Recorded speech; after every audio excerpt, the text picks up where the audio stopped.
Arquitectura indígena en Colombia. En el momento de la invasión española habitaban el territorio colombiano más de 200 culturas indígenas, con una población aproximada de 15 millones de habitantes. 500 años después solo subsiste el 40%, la mitad está al borde de desaparecer. La población total no sobrepasa 1 millón de habitantes. Arhuaco.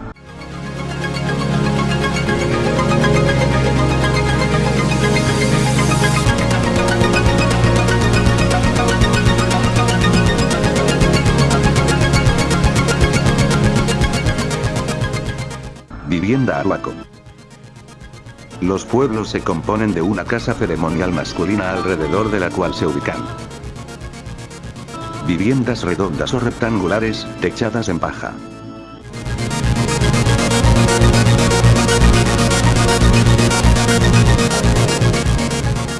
Su patrón de residencia móvil, poseen 2 o 3 fincas en distintos lugares del resguardo.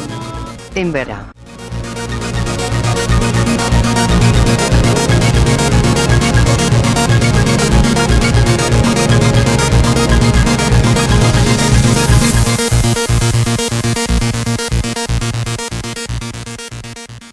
Vivienda en Vera. El tambo, armazón de madera de planta circular o rectangular, construida sobre pilotes a una altura de 1,50 o 2 metros sobre el nivel del suelo, con techo cónico de hojas de palma. Se asciende por un madero al que se le hacen muescas a manera de peldaños.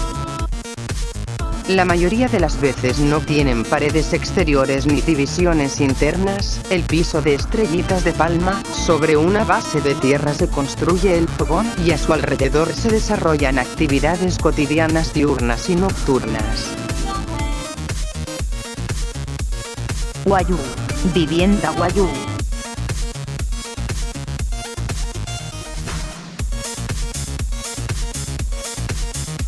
Los Wayuu no viven en asentamientos estables.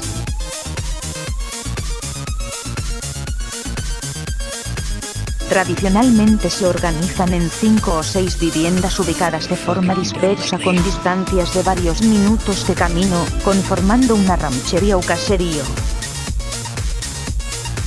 Aparte de la casa, una enramada techada y sin paredes, en donde se realizan las actividades diurnas y sociales.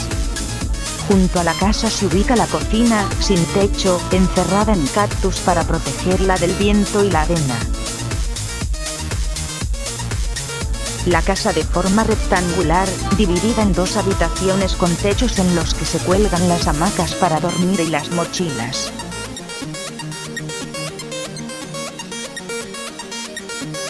Corral para los animales. Guambiano. Vivienda guambiano. Los guambiano viven en aldeas donde cada familia nuclear ocupa una casa. La familia sigue siendo la base organizativa de la vida social.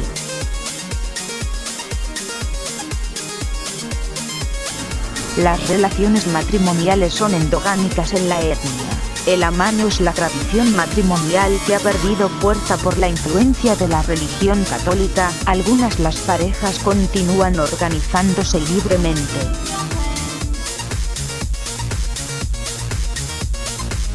Huitotos y tucanos. La vivienda tradicional es la maloca.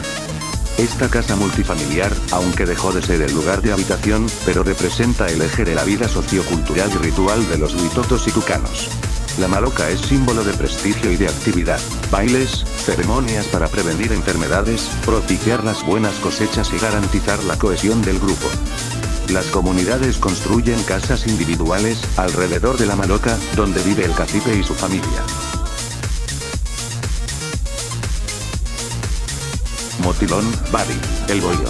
Vivienda típica Motilón Bari, habitación multifamiliar de forma de ovoide cuyo eje mayor tiene una longitud de 28 metros y cuyo eje menor mide 18 metros y construida con madera, las hojas de palma y bejuco para amarrar.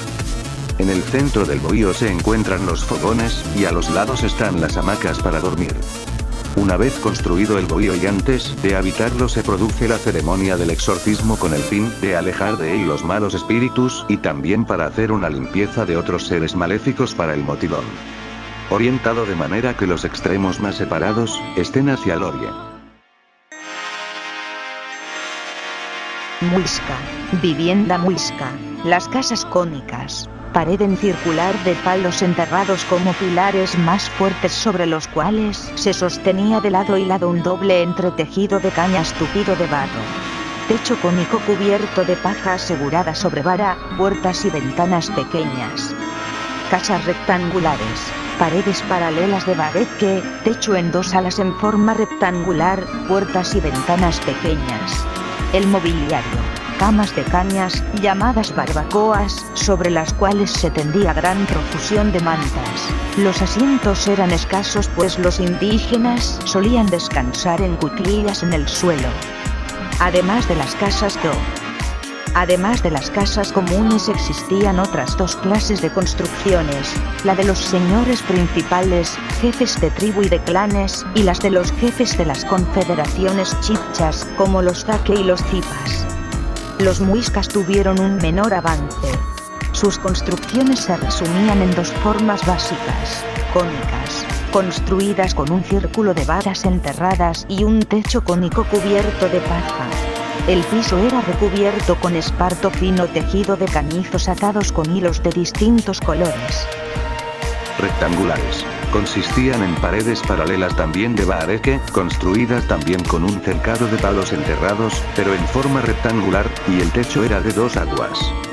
Los chibchas tenían la piedra profusamente desparramada en su medio geográfico, pero fueron incapaces de utilizarla para la escultura y para las construcciones. Los chibchas hacían sus casas utilizando como principal material la caña y el barro para hacer las tapias llamadas bareque.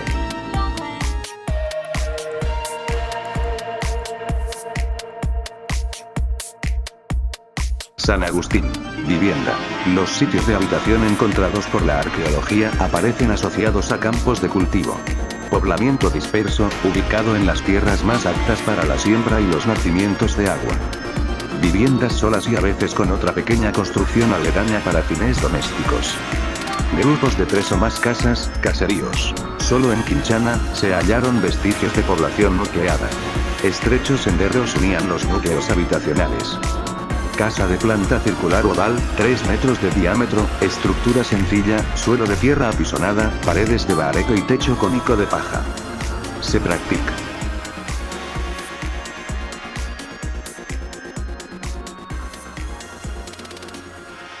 Tierra adentro. Vivienda. La vivienda construida en pequeñas planadas artificiales construidas en las laderas de las montañas, con vista hacia el río o hacia los valles bajos. El poblamiento disperso, pero no se descarta la posibilidad de que existieran poblados. Casas, de planta circular oval, piso de tierra, estructura y paredes de madera, caña y techos de paja, el centro un fogón con 3 piedras, zanja interna para la conducción de agua, con desagüe al exterior. Las viviendas se relacionan con los enterramientos, de tal manera que cerámica, tumbas y casas forman un conjunto unitario.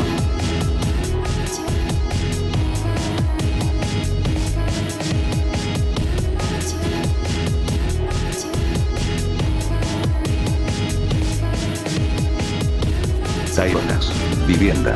Las viviendas construidas sobre terrazas artificiales, en madera o bareque con techos de paja y de palma, por lo general, de forma cónica, a las que se llegaba por caminos o escaleras de piedra. En todos los pueblos taironas se han encontrado numerosas obras de ingeniería como puentes, canales, alcantarillados, patios ceremoniales, albercas, aljibes, etc. En 1976 fue descubierto el complejo arquitectónico más grande de la zona, a 1300 metros sobre el nivel del mar. Denominado Ciudad Perdida o Buritaca 200, se compone de 26 terrazas, la más grande de las cuales tienen 900 metros cuadrados.